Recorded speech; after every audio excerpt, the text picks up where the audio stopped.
베드로 전서 1장 1절부터 4절 말씀을 가지고 택하심을 받은다 이런 제목으로 같이 2015년 첫 번째 예배를 드리도록 하겠습니다. 택하심을 받은 자 베드로 전서 1장 1절부터 4절 말씀입니다. 우리 찾으셨으면 한음성으로 같이 천천히 합독하겠습니다.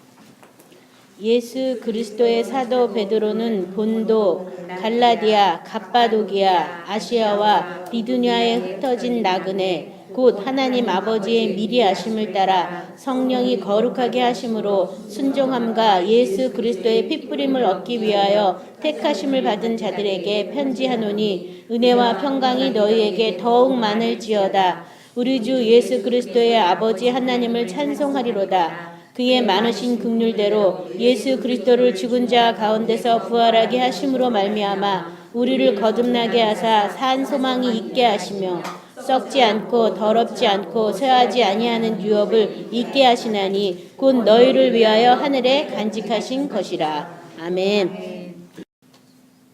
1절부터 우리 말씀 보도록 하겠습니다. 예수 그리스도의 사도 베드로는 본도, 갈라디아, 갑바도기아, 아시아와 비두니아에 흩어진 나그네. 그래서 지금 여기 베드로가 이제 베드로전서를 썼는데 여기 보면 본도, 갈라디아, 갑바도기아, 아시아, 비두니아에 흩어진 나그네. 우리가 나그네와 같은 인생을 산다 그러잖아요.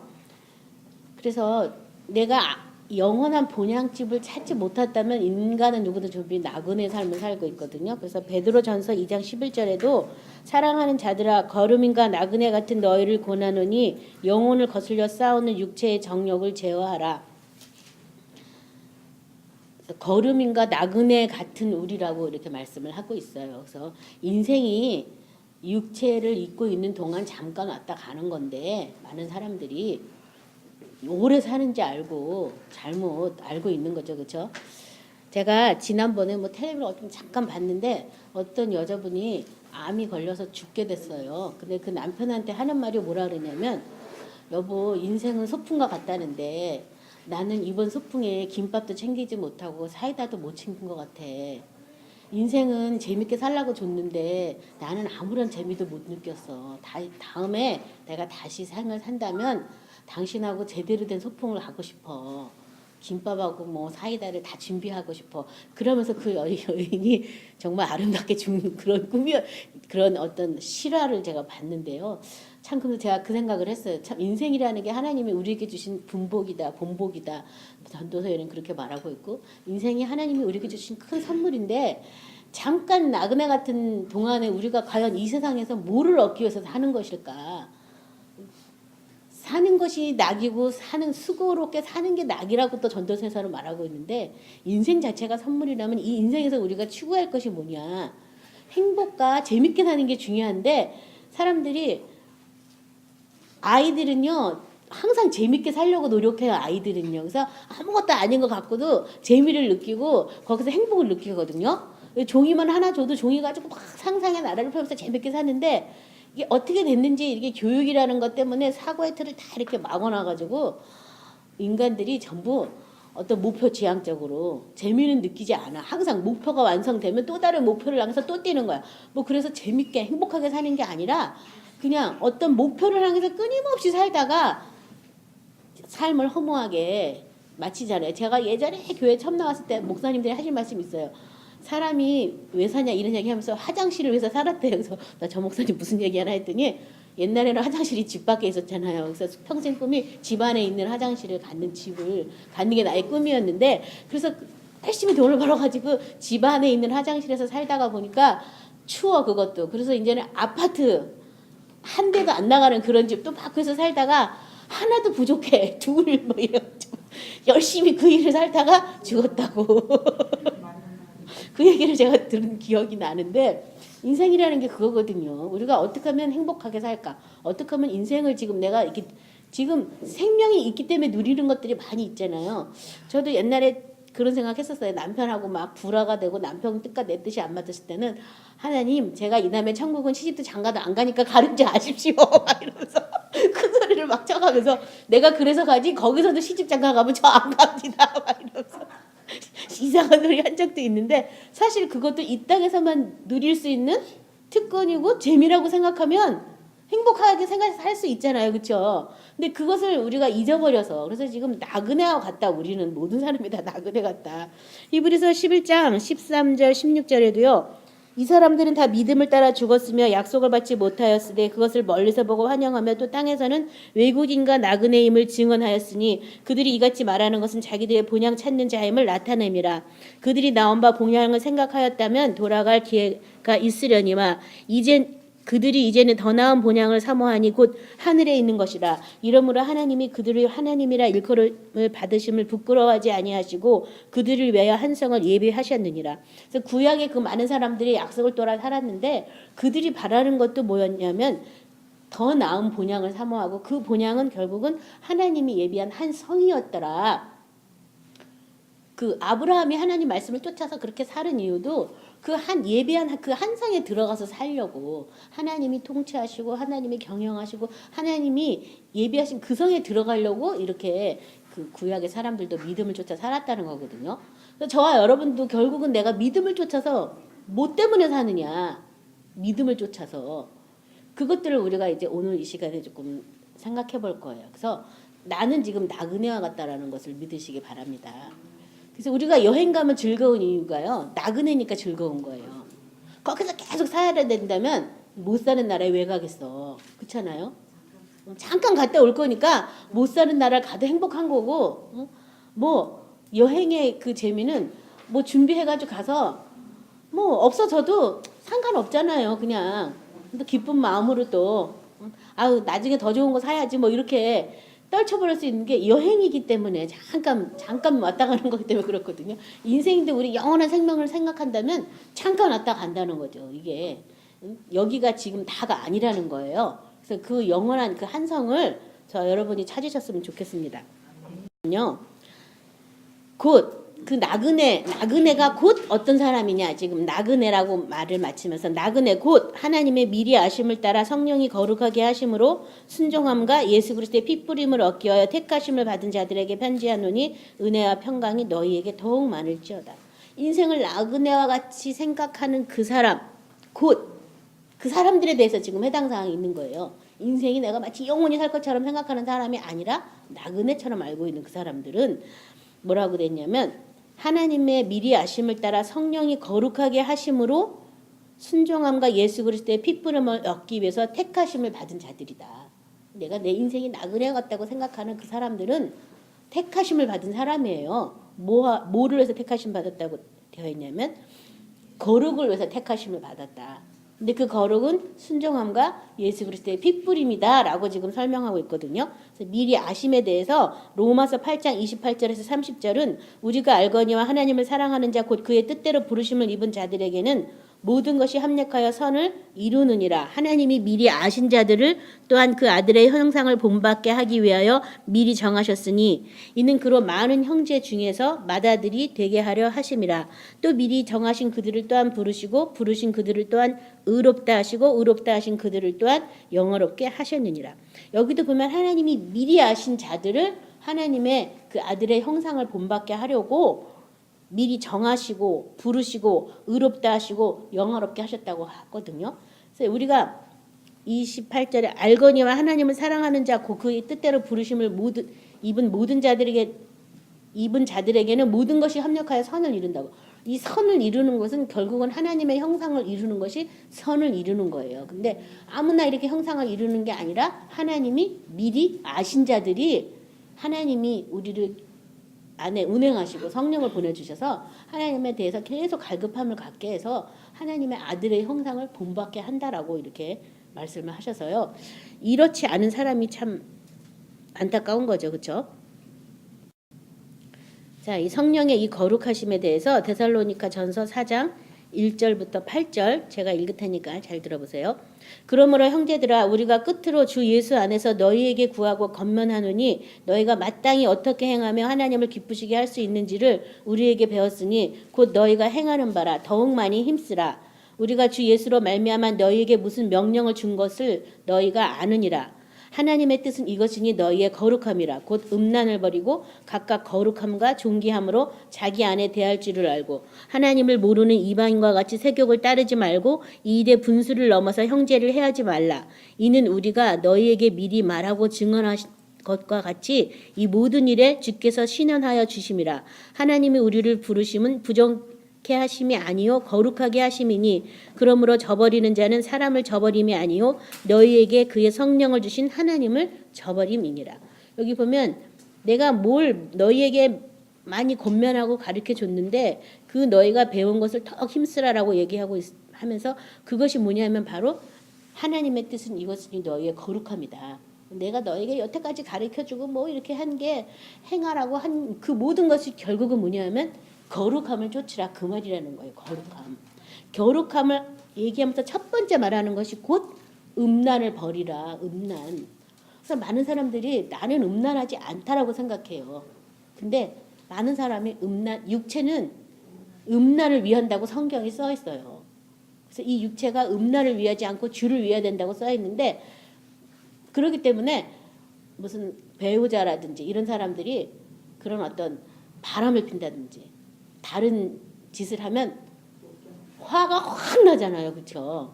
그리고 막 이혼을 불사하고 사실 그것 때문에 산 것도 아닌데 같이 인생의 동행자로 동방자로 같이 다른 좋은 점들도 많이 있는데 그 순간에 그거는 견디지 못하는 이유가 뭐냐면 내 안에도 음란이 많기 때문이에요. 내 안에 없으면 이 사람이 아직도 그걸 못 벗어나서 아직도 헤매고 있구나. 참 불쌍하다. 안 됐다. 이 사람의 그것을 내가 어떻게 도와줘야 될까. 이런 자세가 나와야 되는데 어떻게 나한테 이럴 수가 있어. 이러면서 이제 마치 그 일 때문에 살고 그 일 때문에 애 낳고 그 일 때문에 결혼한 것처럼 모든 생각이 다 스톱이 되고 그냥 부들부들 떨고 치를 떨고 하는 그 모든 이유가 뭐 때문에요? 우리 안에 다 음란이 있어서 그래요. 그래서 그 부분에 대해서는 과도하게 오작동을 일으키는 거죠. 그리고 그런 걸 또 은근 좋아하는 거죠. 그래서 뭐 보는 것도 좋아하고 그런 지금 모든 산업도 다 그런 쪽으로 발달한 쪽은 막 대박치고 하잖아요. 사람의 심리 안에 그게 있거든요. 그것뿐만 아니라 또 영적인 음란도 있어요. 그래서 하나님 말씀대로 순종하는 게 아니라 왔다 갔다 막 그냥 밀 까부르듯이 그냥 왔다 갔다 막 성경에는 간사한 마음이라고 하는데요. 그것도 세상과 내가 겸하여 하나님을 섬기는 어떤 영적인 음란이거든요. 그것도. 그래서 이 음란을 먼저 버려야지만 거룩이 올 수 있다. 그게 가장 큰 어떤 핵심 포인트예요. 그래서 많은 주의 종들이 큰 은사 사역자들이 다 어디서 무너지냐면 이 음란에서 무너지는 거예요. 육체 안에 하나님의 도구가 돼서 빛으로 사용되면 사용될수록 음란이 자꾸 드러나거든요. 자꾸 드러나서 그것에 대해서 누가 한 번만 딱 손짓만 하면 걸러 넘어가게 돼 있어요. 그래서 정말 그런 은사 사역자라든가 주님의 종들을 위해서 그 음란에 대해서 발동하지 않도록 기도를 해드려야 돼요. 그래서 참 안타까운 일이 많이 있잖아요. 그렇죠? 훌륭한 목회자들이 넘어지는 것들을 우리가 많이 보고 있는데 여기 보면 음란을 어떻게 하라고 되었냐면 버리라라고 말하고 있어요. 버리라라고. 버리라는 것은 원래 우리 안에 있으니까 버리라는 거잖아요. 그렇죠? 그래서 내 안에 있는 그런 음란도 여러분이 성령 안에서 이제 막 버리는 그런 일들을 하셔야지 돼요. 그래서 난 아닌 것 같은데 저거. 제가 언젠가는 어느 교회 가가지고 외국에 집회를 가가지고 그런 얘기를 했더니 그 목사님 깜짝 놀라면서 그땐 제가 집사할 때인데요. 집사님 속에도 그런 게 있어요 이러더라고. 그래서 마치 본인 속에는 없는 것처럼 얘기를 하셔가지고 제가 우리 속에 다 있습니다 이러고 말씀을 드렸는데 아마 실망을 크게 하셨을지도 모르겠어요. 아무튼 사람 속에 다 있어요. 그래서 그 음란을 제일 먼저 어떻게 하라고요? 버리는 일을 하셔야 되겠어요.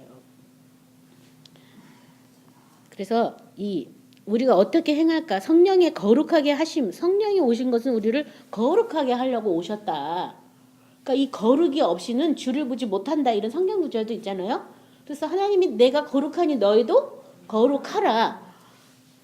우리가 어떻게 거룩할 수 있느냐 막 이렇게 얘기하는 사람도 있는데 성령 안에서 성령이 주시는 은혜들로 우리가 새롭게 지음 받으면 거룩하게 돼요. 그렇죠? 이 거룩에 대해서 우리가 먼저 거룩하기 위해서 첫 번째 순종함이 필요하다. 순종함. 순종함에 대해서 우리 히브리서 4장 1절부터 6절 우리 찾아서 같이 합독하도록 하겠습니다. 순종함. 히브리서 4장 1절부터 6절 같이 합독합니다. 그러므로 우리는 두려워할지니 그의 안식에 들어갈 약속이 남아있을지라도 너희 중에는 혹 이르지 못할 자가 있을까 함이라. 그들과 같이 우리도 복음 전환을 받은 자이나 들은 바 그 말씀이 그들에게 유익하지 못한 것은 듣는 자가 믿음과 결부시키지 아니함이라. 이미 믿은 우리들은 저 안식에 들어가는도다. 그가 말씀하신 바와 같으니 내가 노하여 맹세한 바와 같이 그들이 내 안식에 들어오지 못하리라 하였으나 세상을 창조할 때부터 그 일이 이루어졌느니라. 제7일에 관하여는 어딘가에 이렇게 일렀으되 하나님은 제7일에 그의 모든 일을 쉬셨다 하셨으며 또다시 거기에 그들이 내 안식에 들어오지 못하리라 하였으니 그러면 거기 들어갈 자가 남아있거니와 복음 전함을 먼저 받으는 순종하지 아니함으로 말미암아 들어가지 못하였으므로. 자, 여기 보면요, 이 순종함의 결과는 뭐냐 하면은 안식이라는 거예요. 안식. 내가 순종하는가 안 하는가 어떻게 알 수 있냐면 내가 그 말씀 안에서 안식하는가 안 하는가로 알 수 있어요. 많은 사람은 안식하지 않으면서 믿는다 이러면서 순종한다고 얘기하는데 사실 믿음이라는 것도 순종이고 믿는다는 것은 안식을 얘기하거든요. 믿으니까 편안한 거잖아요. 그렇죠? 그래서 내가 뭔가에 대해서 내가 순종한다면 안식을 누리기까지 뭐 해야 돼요? 순종해야 돼요. 근데 순종하지 못하는 이유가 그 말씀이 그들에게 유익되지 못하기 때문에 듣는 자가 믿음으로 결부시키지 않아서 순종하지 못한다. 아, 나 이 말씀 진짜 이렇게 내 하기 싫어 막 이러면서 순종하지 않게. 나한테 아무 유익이 없어. 나만 괜히 손해 보는 것 같아. 그래서 순종하지 못하는 거고요. 순종하지 못한다면 결국은 안식에 들어가지 못한다. 그래서 그 안식에 들어가기 위해서 그 뒤에 11절부터 우리가 13절까지 또 합독합니다. 히브리서. 그러므로 우리가 저 안식에 들어가기를 힘쓸지니 이는 누구든지 더 순종하지 아니하는 본에 빠지지 않게 하려 함이라. 하나님의 말씀은 살아있고 활력이 있어 좌우의 날선 어떤 검보다도 예리하여 혼과 영과 및 관절과 고슬을 찔러 쪼개기까지 하며 또 마음의 생각과 뜻을 판단하느니 지으신 것이 하나도 그 앞에 나타나지 않음이 없고 우리의 결사를 받으신 이의 눈앞에 만물이 벌거벗은 것 같이 드러나느니라. 자, 이제 지금 그래서 안식에 들어가기를 힘써라. 다른 말로 말하면 순종해서 안식에 들어가라 그 말인데 순종하고 안식하기 위해서 갑자기 뭐가 나오냐면 말씀의 능력들이 나오는 거예요. 우리가 순종하는 것은 뭐에 대해서 순종하는 거냐면 말씀에 대해서 순종하는 거거든요. 그렇죠? 어떤 사람은 자기가 기도하는 것을 믿겠다 뭐 이렇게 얘기를 하는데 말씀을 믿는 거잖아요. 그렇죠? 말씀을 순종하는데 말씀을 순종하는 과정이 지금 이게 쭉쭉쭉 나와 있어요. 굉장히 중요한 구절인데요. 말씀을 순종하려면 첫 번째 말씀이 살아있어서 활력이 있고 자유에 나선 어떠한 검보다 예리해서 말씀이 먼저 나한테 내가 순종하려고 하면 먼저 뭘 쪼개냐면 혼을 쪼갠다. 영을 쪼갠다. 관절과 골수를 찔러 쪼갠다. 말씀이 와가지고 내가 순종하지 못하는 부분에 대해서 쪼갠다는 건 막 드러내갖고 네가 왜 순종 못하는 거지? 영적인 면에서, 혼적인 면에서, 육적인 면에서 왜 순종하지 못하는지 가르쳐주는 거예요. 쪼갠다는 얘기가. 그 말씀에 이게 빛이기 때문에요. 이 말씀의 빛 앞에 나와서 내 속에 있는 어둠에 대해서 가르쳐달라고 하면 그 말씀의 빛이 들어서 내가 왜 그 말씀에 순종하지 못하는지를 그때부터 보게 돼요. 그래서 다 쪼갠 다음에 마음과 생각과 뜻까지도 판단한다고. 왜 이 말씀을 내가 온전히 순종하지 못하는지. 그래서 결국은 이 말씀 앞에 우리가 어떻게 되냐면요. 만물이 벌거벗은 것 같이 드러난다. 우리 말씀의 빛 앞에 내 안에 있는 모든 어둠들이 다 드러나가지고 내가 하나님 앞에 벌거벗은 것처럼 되는 거예요. 그러니까 하나님 앞에 아, 내가 이런 사람이구나. 내 육체가 이렇게 하나님의 말씀에 순종하기 싫어하는구나. 아, 어찌할꼬. 사도 바울이 고백한 것처럼 선을 원하는 내게 오히려 육체는 악밖에 없다는 걸 알게 돼서 하나님 앞에 이제 회개하고 어떻게 하면 내가 이 생명으로 돌아가게 될까? 이제 이런 기도를 하게 되는 거죠.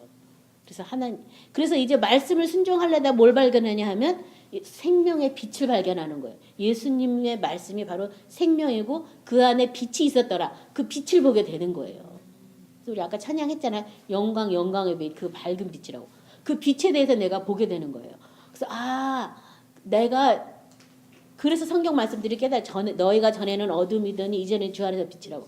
아, 내가 어둠으로 살았다는 게 뭘 의미하는구나. 내가 육체를 쫓아 살아서 하나님 말씀 듣기도 싫어하고 말씀대로 행하기도 싫어하고 뭐 걸핏하면 핑계를 대고 아니다라고 부정하고 막 그런 나 자신에 대해서 이제 왜 내 생각과 내 마음과 내 계획이 왜 그래서 그런지를 싹 알게 되는 거예요. 그래서 어려서부터 어떤 묶인 거라든지 뭐 어려서부터 생각 가운데 뭐 이렇게 눌려 있는 거라든지 말씀을 행치 못하게 사탄이 매여 있는 이런 부분들이 싹 다 보여요. 그래서 결국에는 예수님 앞에 나가서 그래서 이 다음 구절에는 은혜의 보좌에 담대히 나가라고 이제 그렇게 나오는데요. 그러니까 순종하려면 먼저 뭐가 나타난다고요? 순종하지 못하는 내가 왜 순종하지 못하는지를 알게 되는 거예요. 그래서 그 순종하지 못하는 거를 어떻게 하면 순종해야 될까? 그래서 그 순종하기 위해서 핏부림이 필요한 거예요. 내 생명과 내 계획과 내 의지와 내가 그동안 배운 모든 걸로는 순종할 수가 없기 때문에 그것을 순종하기 위해서 핏부림이 들어가요. 그래서 순종함과 핏부림에서 택하심을 받았다 말씀하고 있거든요. 자, 이 피를 뿌린다는 것은 내 생명을 부인한다. 내 생명의 값을 예수님이 지불했다. 그런 의미가 있어요. 히브리서 10장 21절 22절은요. 또 하나님의 집 다스리는 큰 대제사장이 계심에 우리가 마음의 뿌림을 받아 악한 양심으로부터 벗어나고 몸은 맑은 물로 씻음을 받았으니 참마음과 온전한 믿음으로 하나님께 나아가자. 자, 하나님의 집 다스리는 큰 제사장이 누구예요? 예수님. 예수님은 하나님의 집 맡은 아들로 충성했다라고 쓰여 있죠. 그 예수님이 하나님의 집을 다스리는 큰 대제사장으로 계시면서 우리 마음에 피를 뿌리신다는 거예요. 지금 그 피를 어디다 뿌림받냐? 첫 번째 마음에 뿌림받아라. 히브리서 10장 22절에 우리가 마음에 뿌림을 받아 악한 양심으로부터 벗어나.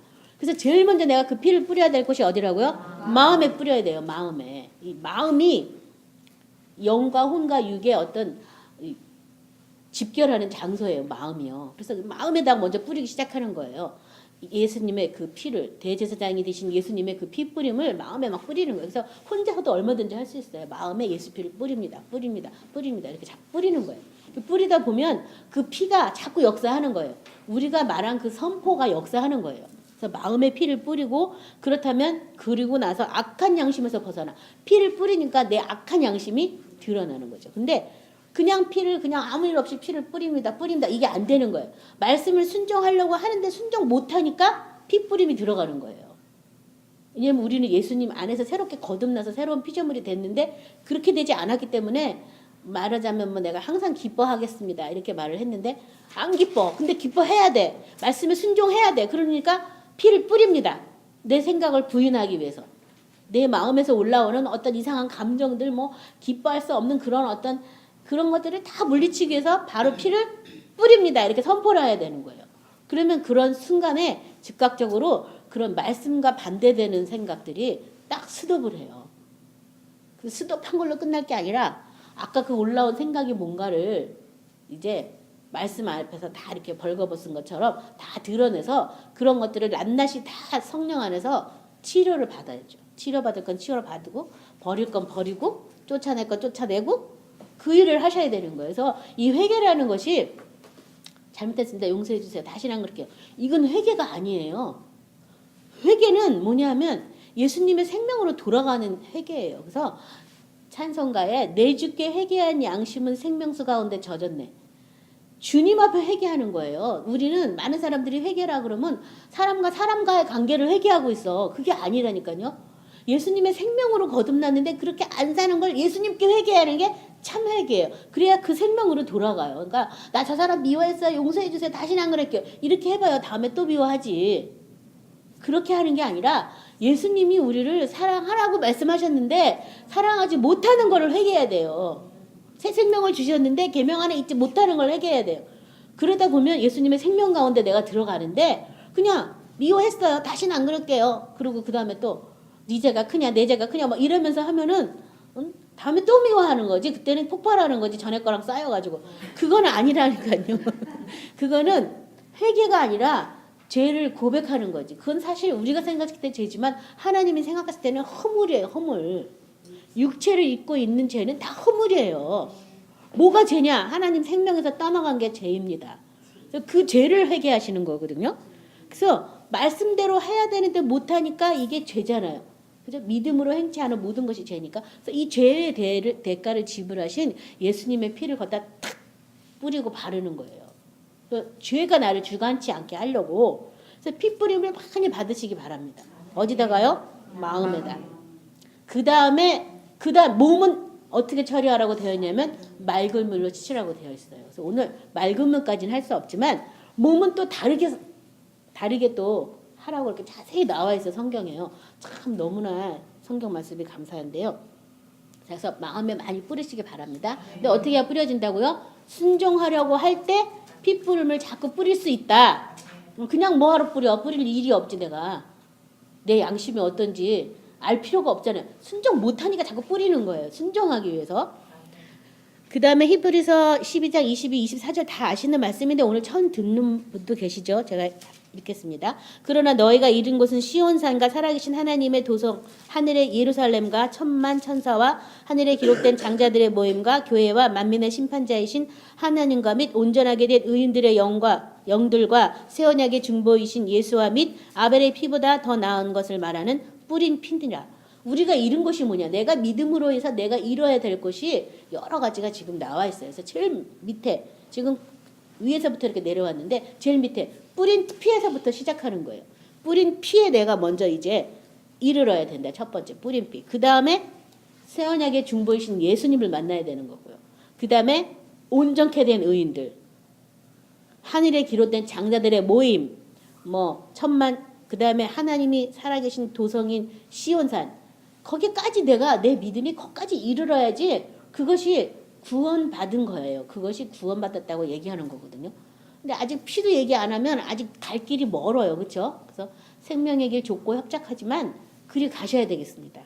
첫 번째 이 키는 뭐냐면 뿌린 피라는 거예요. 뿌린 피. 예수님의 피가 뿌려져서 그 피 때문에 저주, 질병, 가난, 이런 모든 것들, 육체 연약, 예수님이 다 담당했다고 우리는 막 그것만 맨날 얘기하는데 예수님이 담당한 거하고 나하고 아무 상관이 없어요. 그냥 믿습니다만 하는 거죠. 그게 아니라 그 핏부림이 내한테 구체적으로 와서 살아계신 하나님의 말씀 가운데 이르러서 그 말씀이 있는 그 나라에 우리가 가야 되는 게 우리의 최종 목적지예요. 우리 계시록 17장 14절은 다 같이 찾아서 같이 합독하겠습니다. 계시록 17장 14절입니다.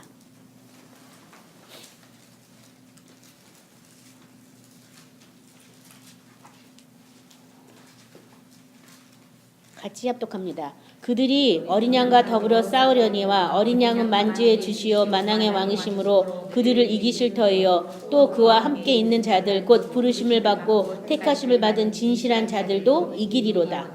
여기 보면 예수님이 이기셨는데 어떤 사람도 이기냐면 그와 함께 있는 자들. 그와 함께 있는 자들이 어떤 자들이에요? 곧 부르심을 받고 택하심을 받은 진실한 자들. 그들은 사탄을 이긴다고 지금 되어 있어요. 그렇죠? 예수님과 함께 있는 자를 어떤 사람이요? 부르심을 받은 사람만 예수님과 함께 있을 수 있는데 그 부르심을 받은 사람은 곧 택하심을 받은 사람이다. 그 택하심은 뭘 위해서 택하심 받았어요? 피 뿌림을 받기 위해서 택하심 받았다. 자, 이 피 뿌리는 이것이 결국은 혼인잔치에 들어가는 예복이에요. 그래서 우리 계시록 19장 7절부터 9절인데요.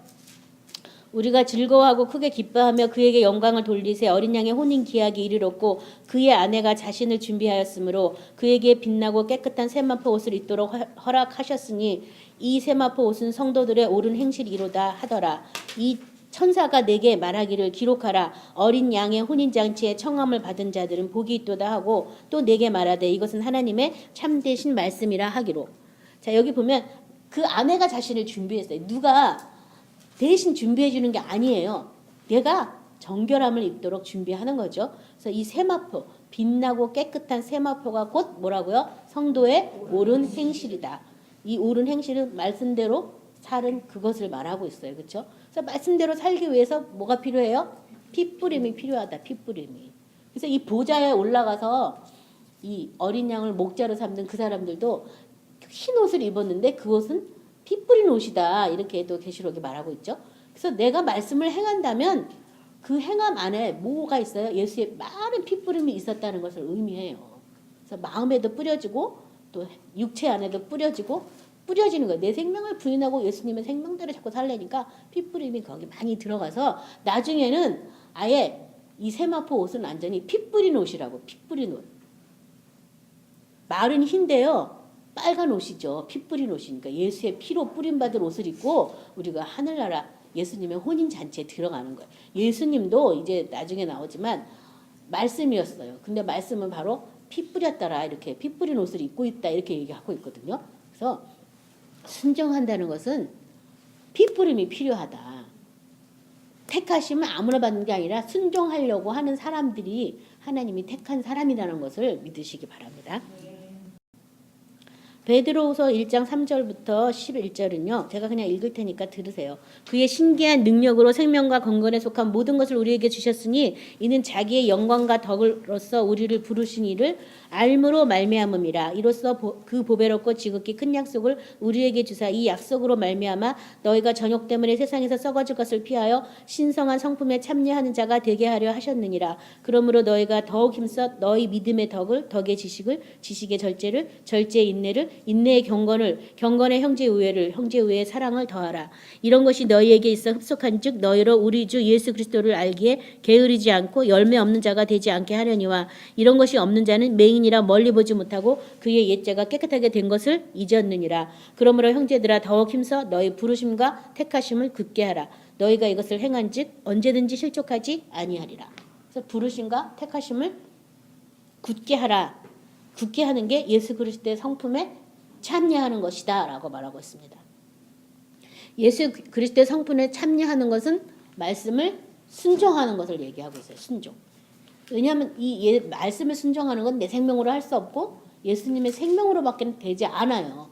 그래서 내 생명을 자꾸 부인해야지만 예수님의 생명으로 순종할 수가 있어요. 그래서 핏부림이 필요한 것이라고 성경은 말하고 있습니다.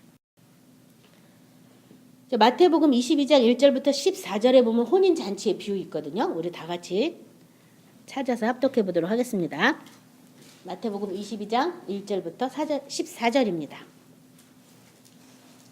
예수께서 다시 비유로 대답하여 이르시되 천국은 마치 자기 아들을 위하여 혼인잔치를 베푼 어떤 임금과 같으니 그 종들을 보내어 그 청한 사람들을 혼인잔치에 오라 하였더니 오기를 싫어하거늘 다시 다른 종을 보내며 이르되 청한 사람에게 이르기를 내가 오찬을 준비하되 나의 소와 살찐 짐승을 잡고 모든 것을 갖추었으니 혼인잔치에 오소서 하라 하였더니 그들이 돌아보지도 않고 한 사람은 자기 밭으로 한 사람은 자기 사업하러 가고 그 남은 자들은 종들을 잡아 모욕하고 죽이니 임금이 노하여 군대를 보내어 그 살인한 자를 진멸하고 그 동네를 불사르고 이에 종들에게 이르되 혼인잔치는 준비되었으나 청한 사람은 합당하지 아니하니 내 거리 길에 가서 사람 만나는 대로 혼인잔치에 청하여 오라 한데 종들이 길에 나가 악한 자나 선한 자나 만나는 대로 모두 데려오니 혼인잔치에 손님들이 가득한지라. 임금이 손님들을 보러 들어올세 거기서 예복을 입지 않는 한 사람을 보고 이르되 친구야 어찌하여 예복을 입지 않고 여기 들어왔느냐 하니 그가 아무 말도 못하거늘 임금이 사환들에게 말하되 그 손발을 묶어 바깥 어두운 데에 내던지라 거기서 슬피며 이를 갈게 되리라 하니라. 청함을 받은 자는 많되 택함을 입은 자는 적으니라. 그래서 우리가 참 이 얘기 많이 했잖아요. 그렇죠? 청함을 받은 자는 많되 택함을 받은 자는 적다고. 자, 이 거룩은 바로 순종함과 핏부림인데요. 순종함과 핏부림은 바로 어린 양의 혼인잔치에 들어가는 그 세마포를 준비하는 것을 얘기하고 있어요. 여기 지금 혼인잔치를 베풀었는데 사람들이 오라 했지만 오기를 싫어했다. 오기를 싫어해서 잔치의 모든 짐승도 자꾸 다 준비했는데 오기를 싫어해서 어떤 사람 자기 밭으로, 어떤 사람은 사업하러, 어떤 사람은 보낸 그 종들을 모욕하고 죽이기까지 했다. 그래서 이제 왕이 다 죽이고 혼인잔치는 준비됐는데 올 사람이 없으니까 그냥 내 거리에서 아무나 데려와라. 이게 이제 지금 현대 교회예요. 지금 아무나 지금 교회를 다 다닌다고 다니긴 다니지만 그 안에는 여기 지금 어떤 사람이 있냐면 악한 자나 선한 자나 만나는 대로 모두 다 데려오라 이래가지고 그냥 아무나 다 데려오라 그래가지고 교회 안에 염소도 맞고 양도 맞고 요새는 막 교회가 많이 그렇잖아요. 하나님 말씀을 순종하는 것보다는 뭐 이상한 다른 교회의 다른 것들을 쫓는 것들을 막 더 이렇게 좋아하고 막 그렇잖아요. 그렇죠? 아무튼 그런 시대에 우리가 살고 있는데 예복을 입지 않으면 쫓겨난다고 말하고 있어요. 청한 사람은 많지만 택함 받은 사람은 적다. 오늘날 마찬가지고요. 열처녀 비유도 마찬가지고요. 다 예복도 입었어. 예복도 입었는데 10명이 다 졸면서 잤어. 잤는데 슬기 있는 5처녀가 준비한 것은 다 등잔도 다 있어요. 5명이 차이는 여분의 기름을 가지고 있는 거고 나머지 5은 등잔도 다 있고 예복까지 입고 잤으면 얼마나 불편했겠어요. 근데 그들은 여분의 기름이 없는 거예요. 그 기름이 뭔지를 알아야 되는 거지. 여분의 그 기름. 그 기름 준비해야 되는 거잖아요. 그렇죠? 그래서 사실은 기름이 뭔지도 교회에서는 말 안 해줘요. 그냥 기름 준비하라고만 가르쳐줘요. 그러면 그 기름이 뭔가는 저와 여러분이 성령님한테 물어봐가지고 그 기름을 준비해야 돼요. 그것처럼 청함 받은 사람은 무척 많지만 혼인 예식에 가기도 싫어하고 나 사업하러 갈래 뭐 할래 다 핑계만 대고 지금도 마찬가지예요. 우리는 교회 안에서 이담에 죽어서 천국 간다는 얘기를 너무 많이 들어서 이담으로 다 밀어놨어요. 그게 아니에요. 지금 내가 이 세상에서 뭘 해야 되냐면 예복 준비해야 된다니까요. 예복요. 시고 깨끗한 세마포 옷을 내가 준비하는 시간이에요. 지금요. 그래서 내가 하나님 말씀을 얼마큼 순종하냐에 따라서 그 예복이 점점 더 희고 더 깨끗하게 되는 거죠. 그렇죠? 그래서 우리가 신앙생활을 하면서 한편으로는 말씀을 행하기 싫어하고 순종하기 싫어하지만 또 한편은 말씀을 순종하지 않아서 늘 마음이 어떻게 했냐면 캥기잖아요. 이거대로 해야 되는데 이런 마음이 늘 있잖아요. 그 마음 누가 주는 거예요? 성령이 주신 거죠. 그래서 성령의 음성을 듣거든 광야에처럼 거역하지 말라고 이렇게 지금도 성령은 계속 우리에게 거룩함을 갖게 하시려고 말씀 안에 자꾸 돌아오라고 이렇게 얘기를 하고 있어요. 지금도 청한 사람은 무척 많아요. 근데 그 안에 택함 받은 사람은 별로 없어요. 이 택함은 뭐라고요? 핏부림을 얻기 위해서 택함 받는 것이다. 핏부림. 왜 핏부림을 받아요? 순종하기 위해서. 순종하는 것이 즉 거룩함을 이루는 것이다. 3절에 우리 주 예수 그리스도의 아버지 하나님을 찬송하리로다. 그의 많으신 긍휼대로 예수 그리스도를 죽은 자 가운데서 부활하심으로 말미암아 우리를 거듭나게 하사 산소망이 있게 하시며. 그래서 내가 거듭난 것은 뭐 때문에 거듭났다고요? 예수님이 부활하셨기 때문에 내가 거듭날 수 있다. 부활을 믿지 않는다면 거듭나지 않는다는 거예요. 부활 신앙을 우리가 또 가지고 있어요. 그래서 이 핏부림, 거룩의 가장 핵심은 뭐냐 하면 부활신앙이다. 그래서 예수님이 십자가에 못 박아 죽을 때 나도 못 박아 죽고 나를 해하고 나를 종처럼 부리고 나를 일생 질병에 매어 사망에 매어 종노릇했던 사탄도 같이 못 박였고 예수님이 부활하셨을 때 예수님만 부활한 게 아니라 예수님께 붙은 우리도 이미 부활의 영이신 성령님과 같이 동행해서 이미 예수님 안에 붙어 있어서 예수님이 천국에 계시기 때문에 나도 천국에 올라간 거예요.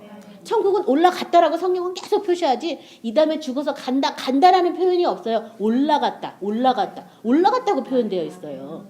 올라가는 신앙을 가지고 있어야 돼요.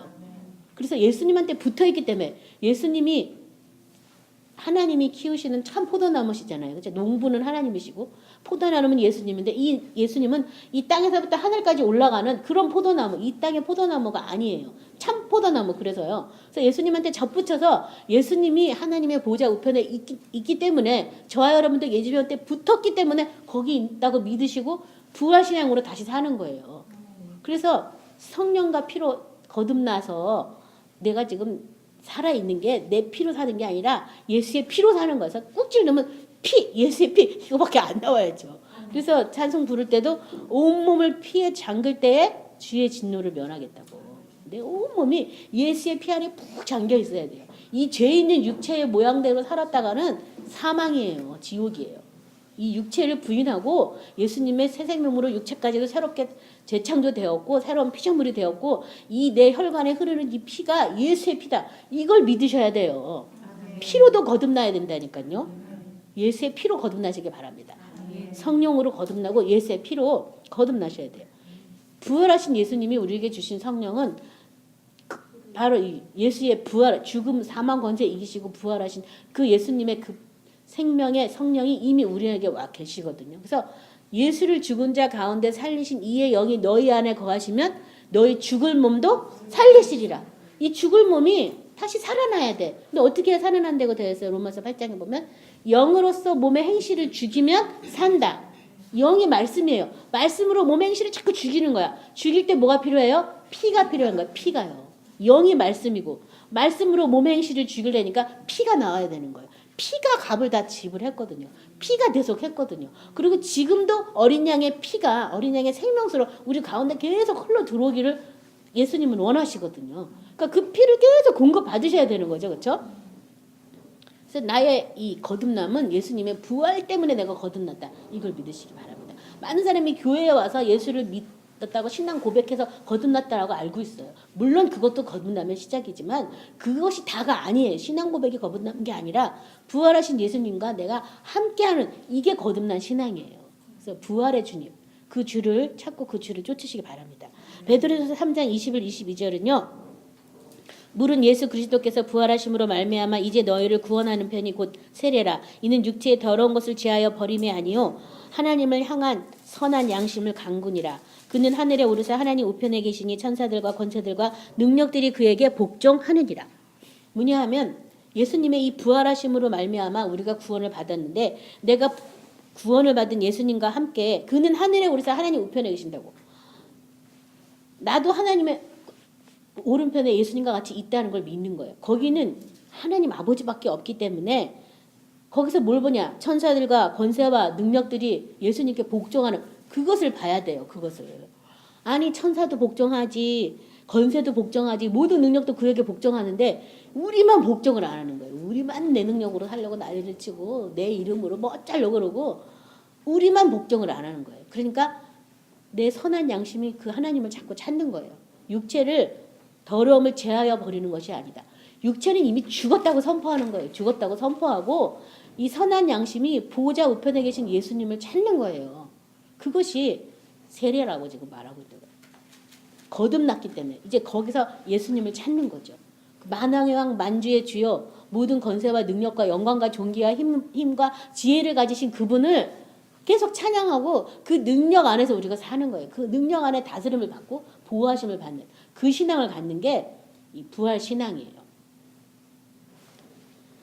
고린도전서 15장 20절 22절은요. 그러나 이제 그리스도께서 죽은 자 가운데서 다시 살아나서 잠자는 자들의 첫 열매가 되셨도다. 사망이 한 사람으로 말미암았으니 죽은 자의 부활도 한 사람으로 말미암는도다. 아담 안에서 모든 사람이 죽은 것 같이 그리스도 안에서 모든 사람이 삶을 얻으리라. 또 베드로전서 1장 23절은 너희가 거듭난 것은 썩어질 씨로 된 것이 아니요 썩지 아니할 씨로 된 것이니 살아있고 항상 있는 하나님의 말씀으로 되었느니라. 그래서 말씀에 의해서 내가 다시 모든 체계가 다 가동돼야 되는 거죠. 말씀에 의해서. 그래서 말씀 아닌 건 이거 아니야. 말씀이 나를 다시 태어나게 하고 말씀으로 나는 가동되니까 말씀 외의 것은 나 몰라. 이 부인하셔야 돼요. 그래서 제가 항상 사탄에게 나 말씀밖에 몰라. 사탄이 자꾸 뭐 이론 어떤 세상 철학 사람들의 어떤 가르침 이런 거 가지고서 자꾸 말씀을 희석하려고 그럴 때마다 나 말씀밖에 몰라. 나 말씀으로 거듭났어. 그 얘기 제가 항상 하는 거 사탄에게. 여러분도 그것을 입에 다루셔야 돼요. 나 말씀밖에 몰라. 말씀에서 뭐라 그랬더라? 무슨 일이 생기면 하나님 왜 나한테 이거 하지 말고 말씀에서 뭐라 그랬지? 그 말씀을 찾으시기 바랍니다. 그리고 그 말씀을 순종하시기 바랍니다. 지금 순종하라고 그 일이 온 거예요.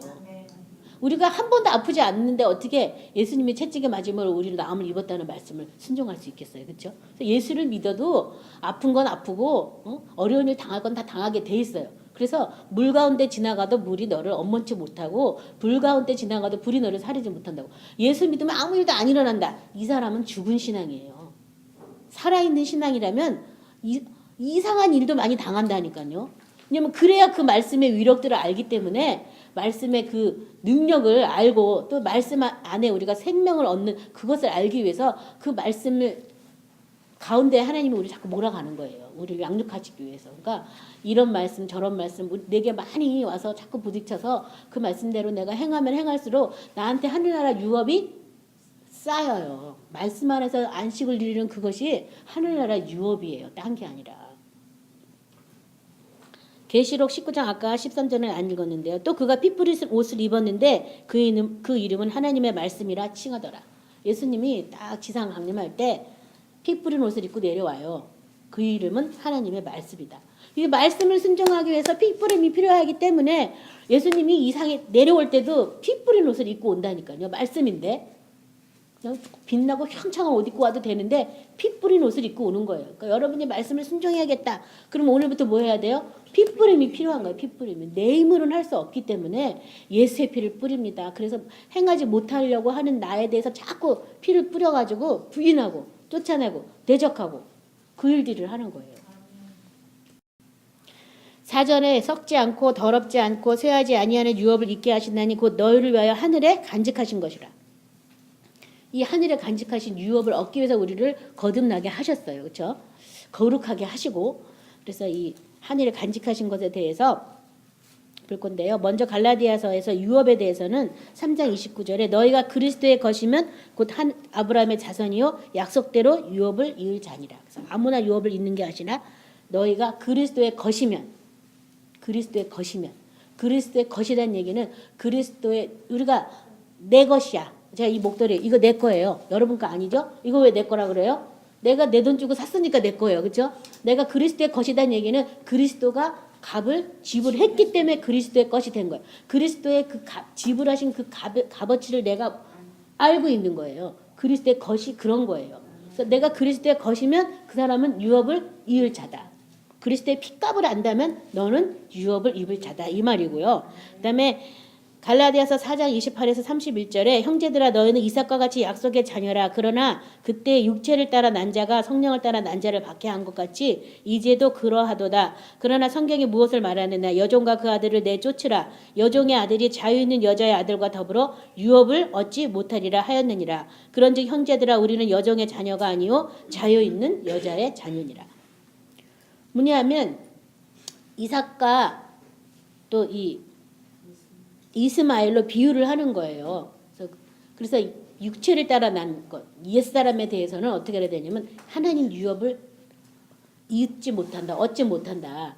이 하나님 유업을 얻기 위해서는 어떻게 하냐면 쫓아내라. 육의 사람을 쫓아내라라고 지금 말하고 여종과 그 아들을 어떻게 하냐면 쫓아내라라고. 쫓아내야 돼요. 하나님 나라 유업을 얻을 수가 없어요. 쫓아내셔야 되고요. 또 우리는 여종의 자녀가 아니요 자유 있는 여자의 자녀다 해서 이제 이 자유 있는 여자가 바로 이제 하늘에 있는 신의 산에서 새 예루살렘의 자녀다. 이제 그 구절에 그렇게 나오는데요.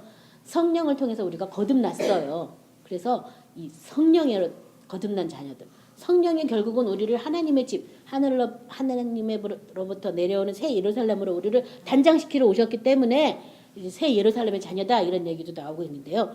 아무튼 내가 지금 어떤 자녀냐. 나는 지금 하나님의 자녀인데 하나님의 집으로 단장받기 위해서 거듭난 자녀라는 것을 믿으셔야 되겠습니다. 그 갈라디아서 5장 19, 21절에 보면요. 육체의 일은 분명하니 곧 음행과 더러운 건가 호색과 우상술배와 주술과 원수 맺는 것과 분쟁과 시기와 분냄과 당 짓는 것과 분열함과 이단과 투기와 술취함과 방탕함과 또 그와 같은 것들이라. 전에 너희에게 경계한 것 같이 경고하느니 이런 일을 하는 자들은 하나님의 나라를 유업으로 받지 못할 것이요. 자, 그래서 우리가 유업으로 받을 것은 결국 뭐예요? 하나님의 나라. 아브라함은 한 성을 생각했는데 예수님을 통해서 예수님은 천국, 하나님의 나라를 우리에게 소개시켜 주려고 온 거예요. 하나님의 나라를 우리에게 유업으로 주시려고. 그래서 여기 이 갈라디아 5장에도 육체의 일은 분명하니 하면서 첫 번째 나오는 게 곧 음행, 더러운 것, 호색. 육체는 음행이에요. 음란이에요. 그래서 내 육체 안에 이 음란을 착 쫓아내셔야 되겠습니다. 여러 가지 이런 것들이 있는데 이런 것들은 하나님의 나라를 유업으로 받지 못한다. 그러니까 육체를 십자가에 못 박아 죽었다고 선포한다 해도 쫓아내야 될 것이 또 있어요. 쫓아낼 것은 쫓아내시고 또 피를 뿌려서 예수님 앞에 벌거벗은 것처럼 딱 우리가 들어가요. 내 힘으로는 말씀 못 행해요. 내 힘으로는 할 수 없어요. 주님 도와주세요. 주님의 생명 아니고서는 나는 이 말씀 순종할 수 없습니다. 도와주세요. 벌거벗은 것처럼 다. 주님 나에 대해서 다 아시잖아요. 난 못해요. 도와주세요. 어떻게 행할까요? 이제 그러면 그때부터 어떻게 행할까요? 라는 이런 이제 물음이 나오는 거예요. 주님, 근데 어떻게 항상 기뻐하는데 어떻게 행할까요? 그전에는 묻지도 않고 내 마음대로 기뻐한다고 막 해보는 거예요. 근데 이제 어떻게 할까요? 어떻게 할까요?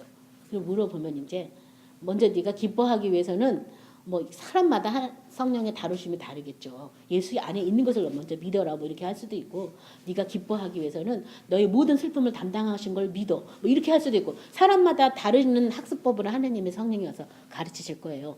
그래서 우리는, 제가 이 월요일 기도 모임을 이렇게 시작해서 기도원에 가서 응답을 받았을 때 여기는 예수님의 신부 단장하는 곳이다라고 말씀을 해주셨어요. 그래서 많은 사람이 오지는 않을 거라고 얘기를 해주셨거든요. 그래서 저는 이렇게 한 사람 한 사람 왔다 물론 가는 사람도 있고 있지만, 아 신부를 저분도 신부 단장하러 오신 분이구나. 저는 항상 이렇게 믿고 있어요. 하나님이 그런 사람 보내준댔으니까. 그래서 사실 우리가 뭐 광고하는 것도 아니고 뭣도 아닌데 알아서들 하나님이 이렇게 데려다 주면 오시잖아요. 그래서 신부 단장 하시는 곳이에요. 그래서 뭐 큰 기대를 하고 무슨 뭐 응답을 받고 뭐 이런 게 아니라 순종하기 위해서 오는 장소인 줄 믿으시고, 순종하기 위한 그 핏부림에 대해서 오늘 나눴으니까요. 청함만 받지 말고 택하심도 받는 저와 여러분 되시기 바랍니다. 자, 오늘 말씀 생각하시면서 다 같이 기도하겠습니다.